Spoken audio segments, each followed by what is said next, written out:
Here she comes. There she is. Welcome to Bitter Kitten Crafts. I'm Haley. This is everything I made in 2025. Mostly knitting, a little crochet, a little stitching, a long YouTube hiatus, but I'm back. So, oh, there's the cat. So if I am a new face to you, please feel free to subscribe. If you've been on my channel before, welcome back. Thanks for being understanding about my long hiatus. Because I took such a long break from YouTube, so much of my life has changed. Same cat, different house. We're in Massachusetts. My husband and I moved to Cape Cod. It's been beautiful and amazing, but it's a big adjustment from living outside DC. So I took a long break from YouTube. Oh, excuse me, little cat. Sorry about that view. Yeah, I took a long break from YouTube, but I did not take a break from knitting. So I've made a ton of awesome, beautiful stuff this year that I'm excited for you all to see. I'm going to be trying it on as we go. I did make a bunch of stuff that, like, I didn't keep it. It was a flop. I gave it away. We're not going to focus on that stuff today.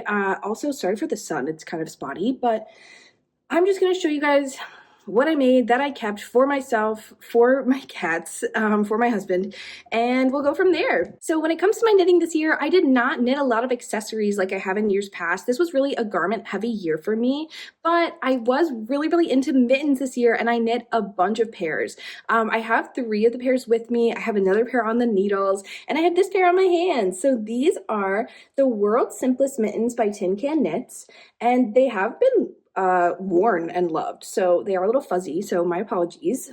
I knit the size medium adult, the size, like the average adult sized ones, and I knit them out of Yarn Hero yarn, which was local to me when I used to live back in Maryland. It is this beautiful fractal spun color changing yarn, and it's stunning. So I knit 2 pairs of mittens out of it. What I used to knit these mittens was actually leftovers from some other projects. So you can kind of see where the yarn broke, and I had little scraps for the thumbs and for like the top of this mitten. That really doesn't bother me at all. I don't feel like it detracts from the color changing aspect, but if you were to buy, for example, a full skein of this yarn, that would not be your end result. It would be much more cohesive fade.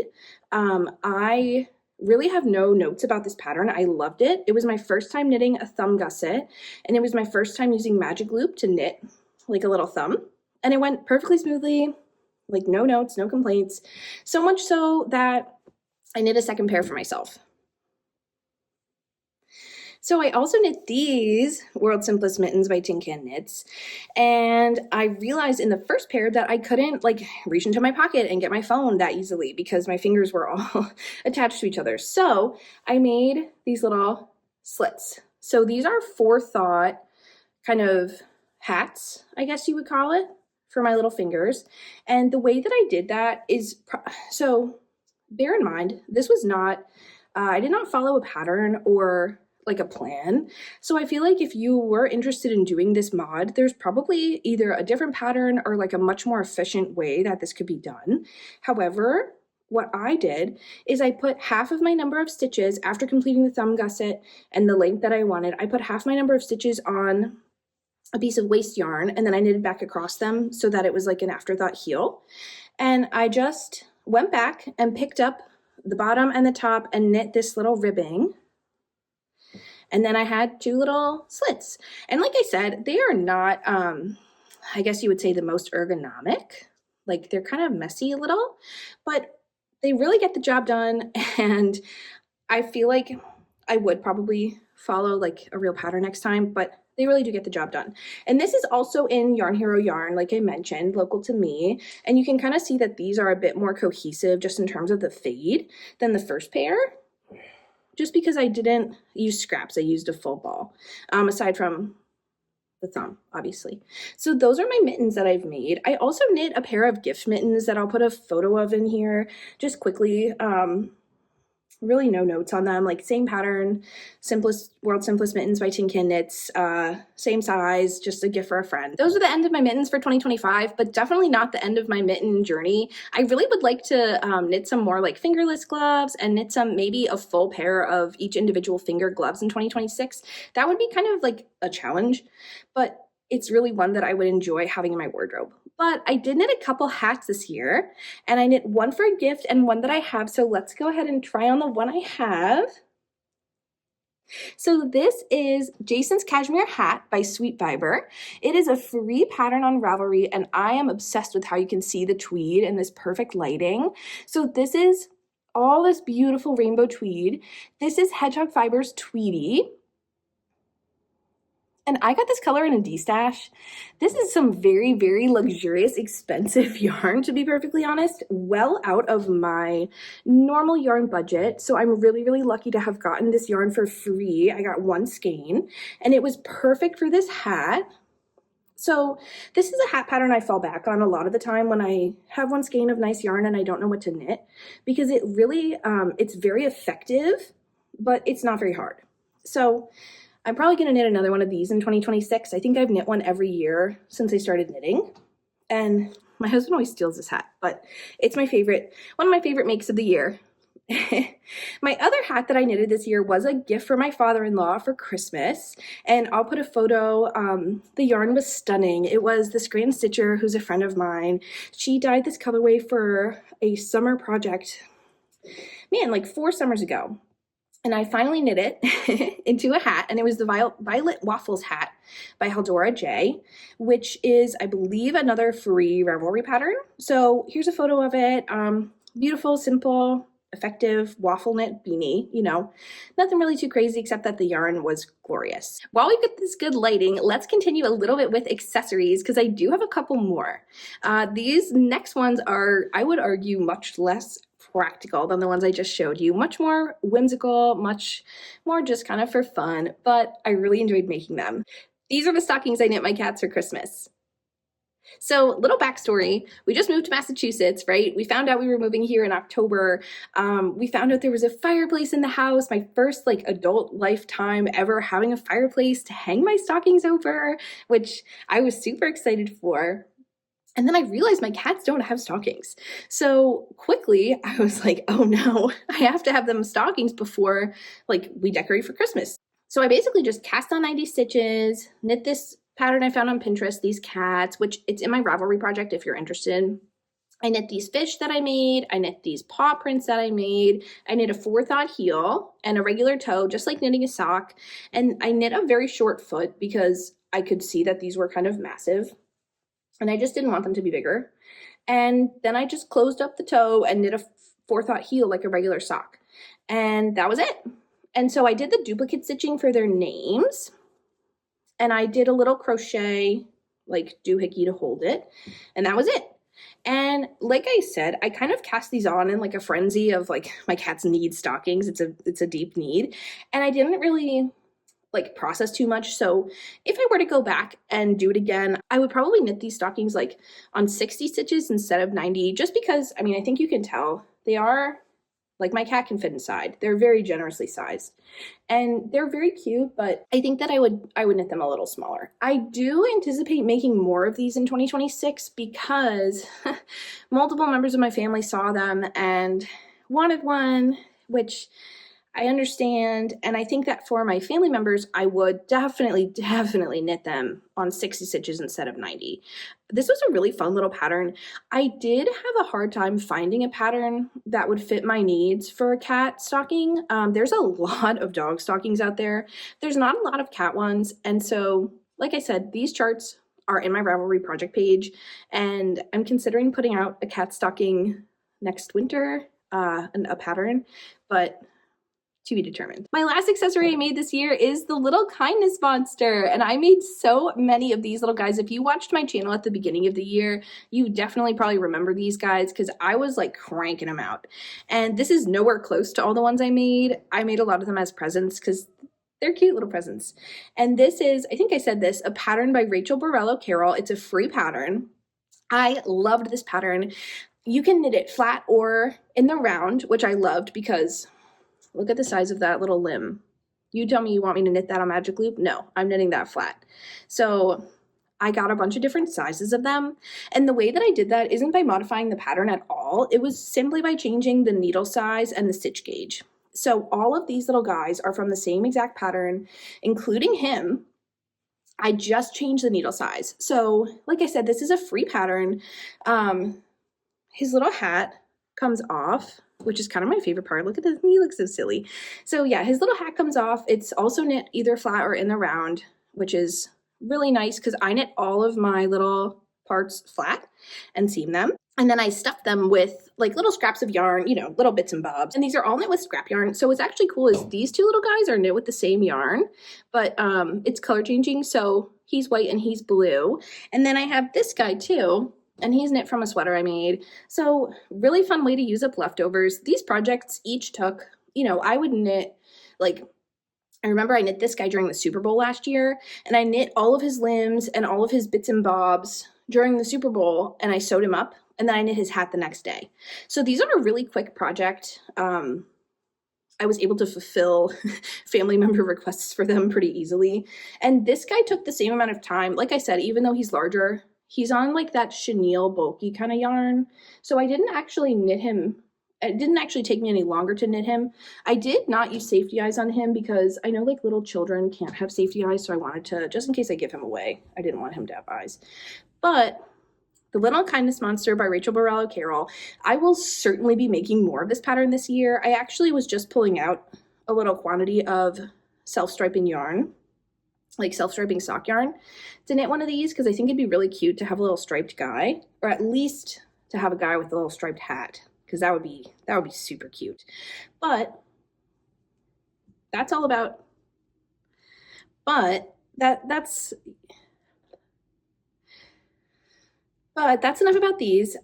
You will definitely see them again. Like I said, if you watched my channel, you have seen them before. I would say like lingering in obsession territory for these little guys. I've made probably like a dozen of them. No plans to stop. They're very cute. I have tried to knit like little plushies before. Like I tried to knit a little sloth and it was too fiddly for me. It was kind of annoying. So I really like these because it's just basically you do a couple decreases and you knit the ears and garter. So it's very, very easy and straightforward compared to some of the other stuffies I've tried to knit where there's like a lot of little intricate pattern aspects. This doesn't have that. Anyway, okay, starting off strong with one of my favorite garments of the year, also one of my most recently finished of the year. This is the Throwover by Andrea Mowry, and I did knit a short sleeve version, and I used like undyed worsted weight merino wool, and then I used, this is from Feederbrook Farm, and they are, I moved away from them, but they were previously local to me in Maryland, and they also do the fractal spun color work or color changing yarn, like kind of like spin cycle. And this is all from one skein of their mill ends, which if you've ever been to Maryland Sheep and Wool or like some of the adjacent festivals, they sell these like yarn babies at Feederbrook Farm that are like, you know, 500 gram like yarn babies. And this is from one of those big mill end skeins. So I just kind of snipped it. I'll put in a photo. I kind of like heavily manipulated the colors so that I could get this little fade from like yellow to purple to like a dark purpley orange. And I love how this looks. It is perfect to me. I feel like the fit of the garment is really flattering. It's a circular yoke. I knit this on size 8 needles, so it took me like 13 days to make this, which for me is a pretty expedient knit, especially considering the color work. But it was over Thanksgiving weekend, so I had a lot of free time to work on this project, and it just really came together. I love this project so much that it's on my 2026 Make 9 as well, in like a dark brown as the base color with like purple and green color work. And I just am so enamored with the fit. So I have knit several other color work circular yoke patterns, and they don't fit as well as this one at all. I knit the 48-inch bust, and I do have a 48-inch bust, so 0 positive ease, which it looks like I have about 0, maybe -1 inches of positive ease. And like I said, the short sleeve aspect really helped in terms of efficiency and expediency in finishing this project. I really don't have any like notes or adjustments. I didn't modify the pattern in any way at all. Like I said, I do have a fit of about 0 positive ease, which is sort of what I was hoping for. I will definitely, like I said, I already have yarn to knit this pattern again. I've never really knit that many patterns from Andrea Mowry, so this was a good kind of starting point to get used to her colorwork patterns and see how they fit me. And so far, 2 thumbs up. Great. No notes. I also knit the Ranunculus this year by Midori Hirose, which I'm sure if you're watching this, you've probably heard of this pattern, knitted this pattern more than once maybe. This is my third Ranunculus. I would say it's my least favorite of the ones I've made. I was aiming for about 0 inches of positive ease, which again, I do think I achieved a really great fit. The one thing I don't like about this is that it's very, like, it doesn't really hold its shape because it's 100% cotton and the gauge is really loose. So as you can kind of see, I do need an undershirt, but then that kind of defeats the point of like a loose gauge cotton top. So sort of conflicted on how to wear this one. I have been wearing it with like a bralette over the summer and that worked fine, but not ideal. I will be circling back to this pattern at some point in the future. I have yarn set aside to make a second ranunculus, well, like a 5th ranunculus, with a bit of a thicker yarn, so a bit of a tighter gauge. I believe I knit this one on size 9 needles. Even though the yarn was a sport, it was called like Sassy Sport, Sassy Cotton Sport, something like that. So yeah, this is not my best knit of the year. It's not my worst. The fit is great, which is true every time I make this garment, actually, shockingly, but it's not my most warm ranunculus.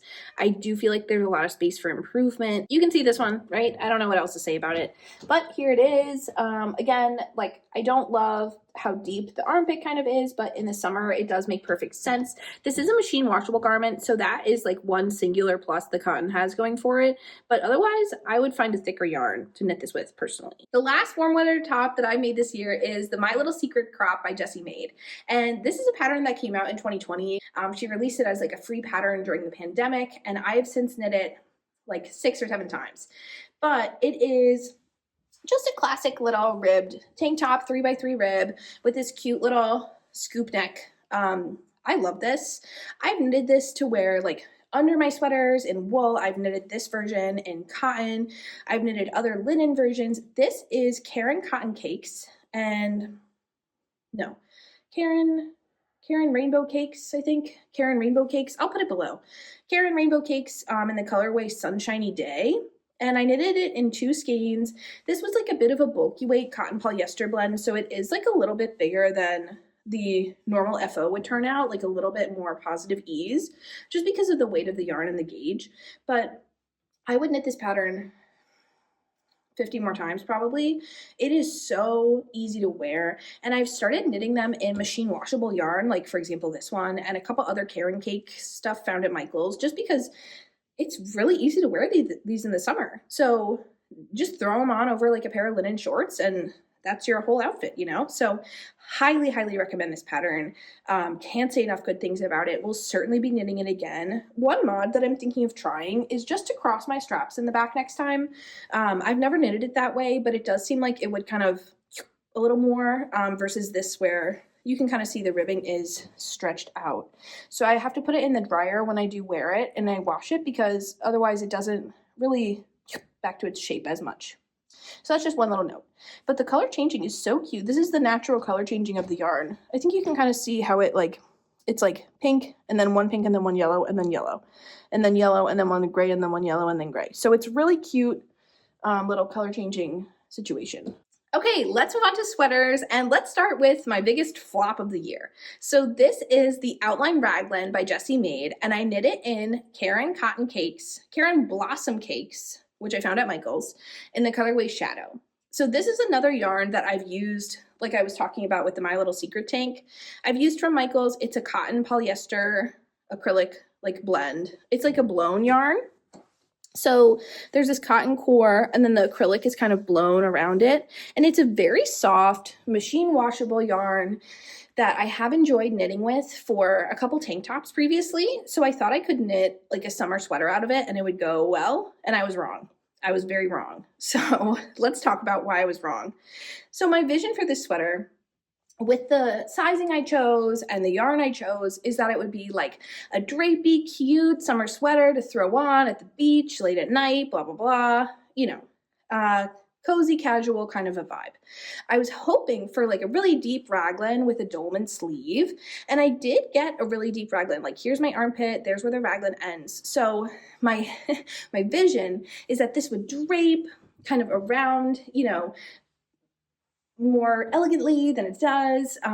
This is really giving like standard issue gray sweatshirt, not flattering, which is not what I wanted for this piece at all. I was really hoping for maybe like a little bit of a lower neckline, like a little bit of a hugging kind of sweater.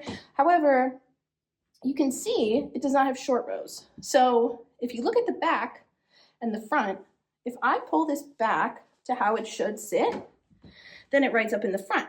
And if I pull it down in the front, it rides up in the back. So that's kind of a lose-lose. The other aspect of it that I really feel like I could have changed or maybe worked differently with the pattern is my gauge. So my gauge is correct if I measure it, but it looks like this. You know, it's not very loosey-goosey drapey. And I did machine wash and dry this piece in the hopes that it would kind of zhuzh it up a little, relax the cotton. That didn't happen. So honestly, I'm kind of not sure what to do with this one. The kind of defining characteristic of this piece is the dropped stitches on the raglan that go in this little diamond shape across the front. But as my piece is, you really can't even see that. So this piece does not serve like a very efficient place in my wardrobe. The other issue that is completely my fault, well, not completely to be perfectly honest. The other issue with the sweater is that I followed the sleeve stitches, the sleeve decreases, and it was huge. It was like barely decreased.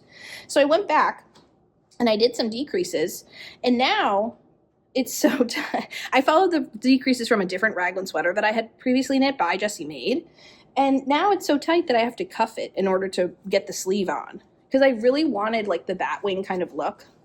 I don't know. I haven't decided what to do, like in terms of, I mean, also it's striped, which in the ball of yarn, this yarn looked solid blackish gray. It did not look striped, but now it's like not even, the stripes aren't even the same size. I don't know what's up with that. This is a huge flop. This is a huge flop. I've just kind of taken it on the chin. I don't know if I'm going to unravel this or like maybe donate it even. It's not like a high value item, so it's not, I'm not emotionally attached to the yarn, but I do feel like I would, like a cotton long sleeve sweater definitely has a place in my wardrobe, especially living in Massachusetts. I mean, even just looking at myself in the viewfinder, man, this is not a flattering sweater. So let's go ahead and move on to the next one. All right, my other semi-flop of the year. So this is the Coloring Book Tee by Aimee Raglan. Nope, that's not right. This is the Coloring Book Raglan by Aimee Sher. There we go. This is the Coloring Book Raglan by Aimee Sher, and it is, so if you've been watching my channel for a while, you know that I love the Cozy Classic Raglans by Jessie Maed. I've knit the regular one twice. I've knit the light one like literally 7 times, the fingery weight version. And I was encouraged by my knitting group in Maryland to change it up, which notes taken, point received, try a different raglan pattern. I really like a stockinette knit. I know not everybody does. So I was like, okay, sold on this one. The reason I chose this one versus the Cozy Classic Light to try something new is because this one has compound raglan stitches. So what that means is that here in the armpit, there are some stitches where you only increase on the front and back, and you don't increase on the sleeves. So it kind of curves the raglan instead of just being a straight raglan like this. The end of the raglan will kind of curve like this to fit like maybe your bust and your underarm height as your arm actually exists and not as a straight line, because nobody's bodies are straight lines. So the appeal of this raglan was a more specific fit compared to the Cozy Classic Light, which honestly fits great, never had any issues. I'll show you later on. I have a raglan version of it too. So this is the Coloring Book Tee.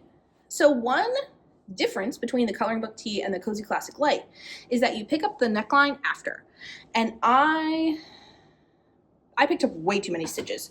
So this is that's the reason my ends aren't sewn in on this. So I have to go back and pick up way fewer. You can even kind of see how it like buckles when I bend. I picked up way too many stitches, so I have to rip this out. But luckily I picked it up after, so it's actually very easy.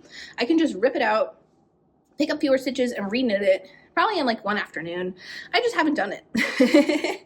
I just haven't done it, and I finished this 2 months ago, so I'm like a little behind on that. The fit isn't as good as my Cozy Classic Lights, and I do like the bust fit. It's a flattering fit, but I feel like I could have sized down one.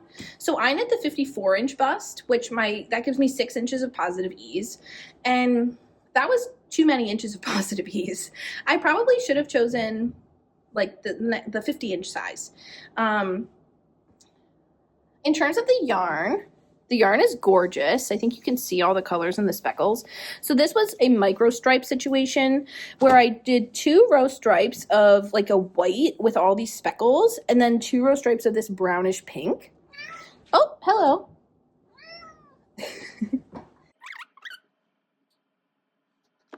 So in terms of the yarn, I used to work for a yarn company in Maryland that I don't really support anymore. It was a negative experience to work for them, but they had some gorgeous yarn. So this is a merino cashmere nylon blend. And like I said, I micro striped it. So the hems and the cuffs are the solid brown. And then the body is the micro striping with the white, with the speckles and the brown. And it is, I mean, that's glorious. That's so gorgeous. So I'm pretty sure after I finish fixing the collar, this will fit a little better. But as it is now, the armpits, so the main appeal of choosing a new Raglan was the fit, right? A different fit. And unfortunately, this fit is like kind of bad. So maybe it's because I have too much ease. However, my bust has 0 ease, right? And then my armpits have like, I mean, I don't know if you can see that, like 5 inches of ease even, maybe like 3-4 inches. Look at that. That's all positive ease in my armpits. And I don't think that's a very flattering fit personally. However, the brown coloring of this yarn, like it's a very flattering color on me. I just don't love the fit of this garment. It seems like every Raglan I've made has the same armpit issue though. So let me know, is that your experience too? Just for comparison's sake, here is the Cozy Classic Raglan by Jessie Maed. I also knit this year. This was my most recent and latest finished object of 2025, and I'm obsessed with this. The fit is so good. I used a lot of scraps from my stash to make these really cute little stripes, and check out the armpit. See, this is my armpit, and that's the fabric. So it's not like the previous one I showed you, filled with positive ease for no reason. So this fit is so good. Look at the armpit, look at the, like, I have no notes, no complaints. I wouldn't change a single thing. I'm kind of sad that I chose the coloring book Raglan as opposed to the Cozy Classic Raglan to knit this sweater in, because the yarn is so gorgeous, but the sweater is like, it doesn't fit that well. So from now on, even though I may end up with 10, I'm sticking to my Cozy Classic Raglan. So again, this is by Jessie Maed. Just for like the stats, I knit the 48-inch bust. I have a 48-inch bust. It might be like 49.5 inches or something. I chose the closest size to my bust to have 0 inches of positive ease. I did knit short rows, as you can see in this brown color. And I knit 56 rows on the body, and then I knit the hem. So that comes to my perfect hip length. I knit this on size 6, so this is a DK weight pattern. So all of these scraps are fingering weight held double, and a lot of them are from like knit picks from doing color work, or from like their minis I got in an advent, things like that. But I used quite a bit of yarn out of my stash for this one, so that was a real win. The color in between is this like little Tweedy color from Little Fox's Knits, which this was one skein of fingering, and I was able to use it for the entire body and the cuffs, which was awesome. I held double. So what else do I have to say about this? This took me like 3 weeks. It took me most of the month of December. But I would and will knit this again. I actually already have one of these on the needles, like an even scrappier, stripier version. So prepare to get sick of this pattern if you watch my channel. Oh, and just one more note about this one. In terms of the stripes, I didn't do any stripe management, to be perfectly honest. I just sewed in my ends. So that's what it looks like. I mean, you can see the jog, right? Like there's a visible jog in my stripes, but that's the back of my body. That's not my business. My next piece, another striped piece, this is the Stanford sweater by the Knit Pearl Girl. I typically wear this over like a tank top or something. I've never really worn it as a shirt before, but I kind of like it. This was designed to be a very, very deep Henley, where you knit the Henley all the way to like about here, and then you connect and knit it as a solid sweater underneath. I had made the modification to choose to knit it as a full cardigan because I kind of made a mistake where I had knit my Henley too low, and then it looked silly. to try to, like, it looked like an accident that only like 2 inches was connected. So I just kind of frogged that back and just continued to knit it as a cardigan. And I really, really like the fit. It comes to like the perfect place on my hips. And I really like the V, the way that the cardigan looks like a V when it's open. These are also scraps. So I think you can probably see that a lot of my 2025 was spent knitting through like my stash and my scraps, and much to my surprise, it actually worked. Like when I moved here to Massachusetts from DC, we had less, like I had less yarn to pack, which duh, right? But like, wow, it worked.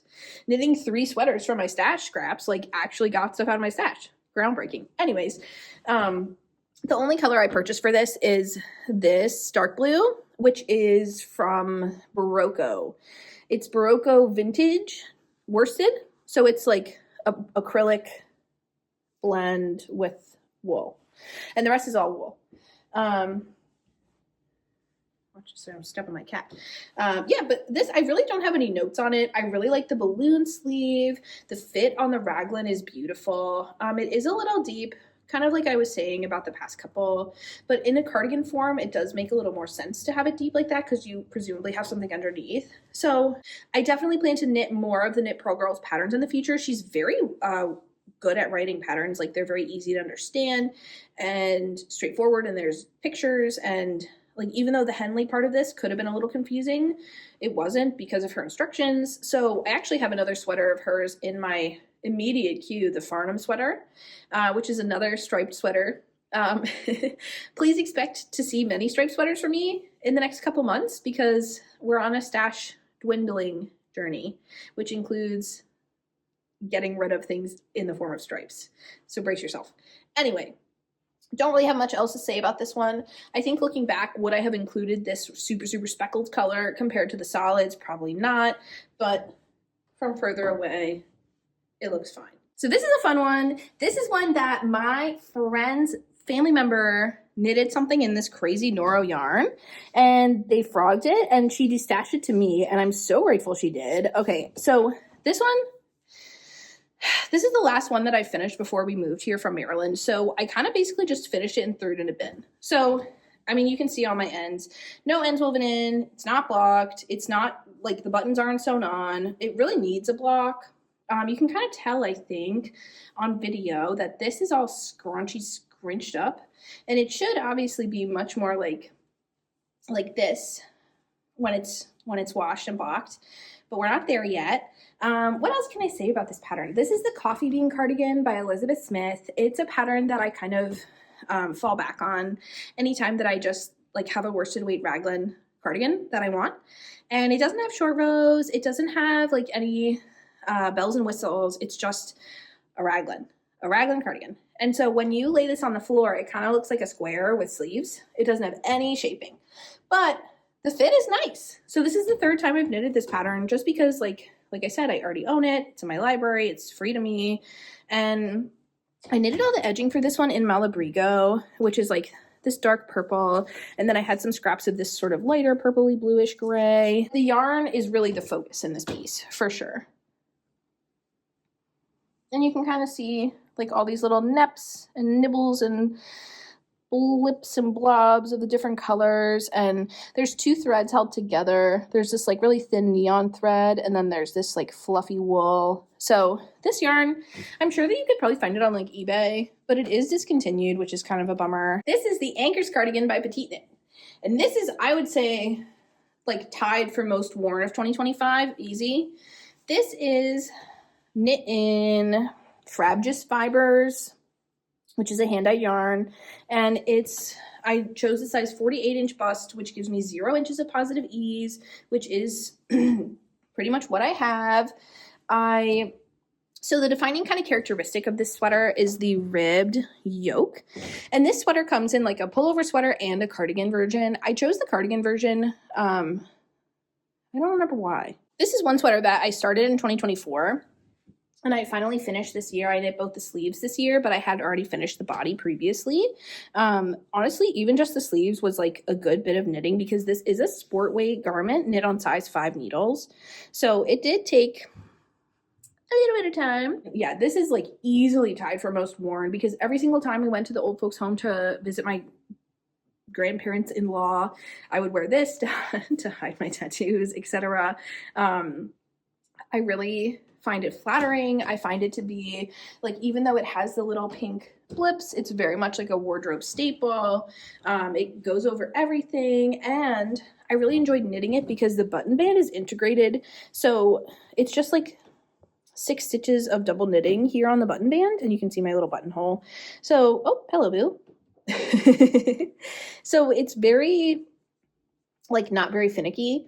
Once you're done, you're done. Like, there's no collar to pick up, button band to pick up, etc., etc. You're done. So that was so, so nice. Like, when I finished knitting the arms after having this on the needles, oops, sorry, little cat.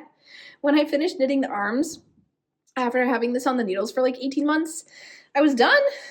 And that was excellent because I don't know if I would have gone back to pick up the button bands if I had to. And the way that the place that this fits is like pretty perfect too. Like if I wear a dress, it hits like right my hips, which is perfect. My one crochet garment of the year. So clearly this is not how I would wear this, right? Let me stand back. This is a little vest that I made.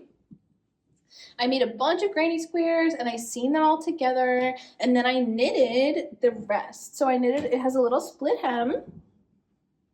I'll see if I can try to insert a diagram on this, but I'm also going to talk about it more in my next crochet corner video.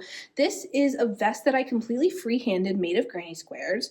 Each square is, I think, like 5 rows, and they're knit in DK weight, or crocheted in DK weight. And then I did a couple half squares like on the armpits and the front. Knowing what I know now, I probably would have bumped the V-neck up 1 square to be like here rather than here, but I kind of like it looks really nice over a turtleneck. Obviously, like I said, this is not the intended fit, but it was really fun to pick up around my crocheting and knit this ribbing onto it. It worked very, very, very well, almost better than I was expecting. Like I was worried there'd be like a seam here or something, but as you can kind of see, it's kind of a seamless pickup, which is really nice. And I didn't do anything special. I just picked up from the front and just picked up and knitted my ribbing. And same thing here. I did do, so this is like a double center decrease that I did just to kind of make the collar look very neat and tidy. You can see that, right? And then I just knitted 2x2 ribbing, and same with these, and that's it. This project took forever. I probably had these squares kind of cooking in my stash for maybe 5 years before I finally laid them out on the floor and was like, oh, I can make something with this.